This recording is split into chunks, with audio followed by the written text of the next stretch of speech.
नमस्कार welcome back to my channel guys मु आज आपण मानक पई गोटे स्वीट डिश रो रेसिपी नै आसी आज रे स्वीट डिश रेसिपी रे मु राबिडी नै आसी राबिडी को आपण किबळ भाबे निज घर हाइजीनिक वे रे बनी परिबे एवं पूरा टोटली मिठाई दुकान रो पूरा आउरी बहुत भलो टेस्ट वाला राबिडी आपण निज घरे प्रस्तुत करि परिबे मु ए वीडियो रे सब आपण मानक पई प्रस्तुत करूची तेबे चलंतु देखि नबा आज रे रेसिपी। सर्वप्रथमे आम गोटे मोटा जगह को ना जो थी कि आम राबिडी बनवा से पात्रटी आम मोटा होता दरकार जहाँफल आम राबिडी बहुत भल भाव जम एवं क्षीर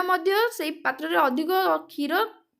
तले कला होगी लगे पोड़बनी जहाँफल आम राबिडर स्मेल बहुत ही भल आसो खावाई बहुत टेस्ट लगे। बर्तमान मुझे 1.5 लिटर क्षीर को एड कर 1.5 लिटर क्षीर को एड करने लो टू मीडियम फ्लेम रे या कुक करने दबा जहाँफल आमर क्षीरटी बहुत भल भाव slowly cook hopper slow cook होगा द्वारा ताऊपर सर पड़ा स्टार्ट हम सर पड़ा द्वारा से सर को आम मझे मझे स्पून साइज एकाठी कर मझे रखिना जहाँफल से सर द्वारा ही आम राबिडी बहुत लाछेदार बन खावाई बहुत ही टेस्टी लगे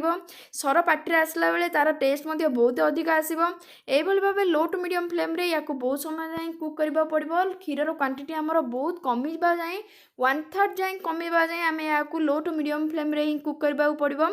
लो टू मीडियम फ्लेम रे कुक करने हेतु आमर क्षीर बिबुसिकी उतरिकी बाहर पड़ो ना नष्ट भी हम ना जहाँफल आमर क्षीर कुक भी हम एवं राबिडर सरपाई आमको प्रिपेरेसन करने अधिक समय लगे किंतु सर बहुत भल भाव प्रिपेयर हो लो फ्लेम रे या कुक करने फल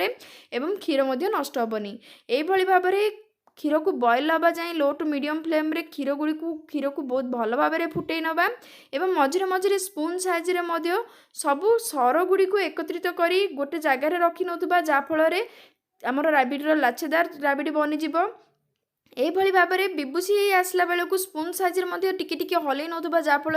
आमर क्षीरटी न उतरी तले न पड़ी बहुत भल भाव आमर बहुत भल कंसिस्टेंसी आसीज यही भाव में बर्तमान आमर क्षीरटी बॉयल हवा स्टार्ट हो सारी टी कमिवा स्टार्ट हो बहुत भल फ्लेवर आसवाई मुझे अलैच को गुंड कर एड कर नौची कि ड्राई फ्रुट्स को गुंड कर एड कर नौची स्वाद अनुसार चीनी को एड कर नौची आपन ड्राई फ्रुट्स आपन पसंद अनुसार नहीं पारे काजू आलमंड पिस्ता आपन जहाँ पाखे जहाँ भी एवेलेबल अच्छी आपड़ से एड करेंगे जहाँफल राबिडर टेस्ट बहुत बढ़ीज एवं खावाई बहुत टेस्टी लगे यही भाव स्पून साइज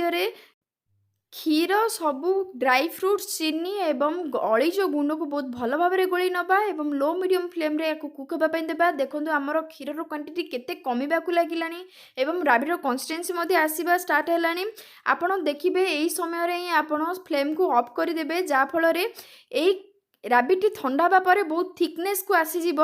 आपण को आउरी अधिक जदि गाढ़ा दरकार ताल आपण अधिक बसई पारे किंतु यार थिकनेस बहुत अधिक गाढ़ा हो बर्तमान यही भाव कंटिन्यू स्पून चलेबा परे बर्तमान राबिडी आमर प्रस्तुत हो सारी मुझे कंसिस्टेंसी रे ही यही मु फ्लेम को ऑफ कर नौची ऑफ कर नवा मुझे राबिडी को ठंडा होगा यार कंसिस्टेंसी मुझे देखी बर्तमान गरम होगा समय यार कंसिस्टेंसी किभली भाव में अच्छी एवं ठंडा होगा यार कंसिस्टेंसी किभली भाव रहिबो बर्तमान यही भाव में या बहुत भल से ठंडा भाव में देवा फ्रिज रे रखी ना देखो यार कंसिस्टेंसी केते ठीक हो जाए आमर बर्तमान प्रस्तुत हो राबिडी। आई होप आपण मानक मोर आज रेसिपी भल लगी जदि भल लगी लाइक कर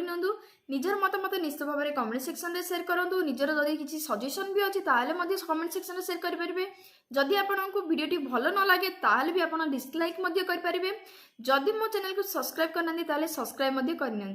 thank you for watching guys see you soon.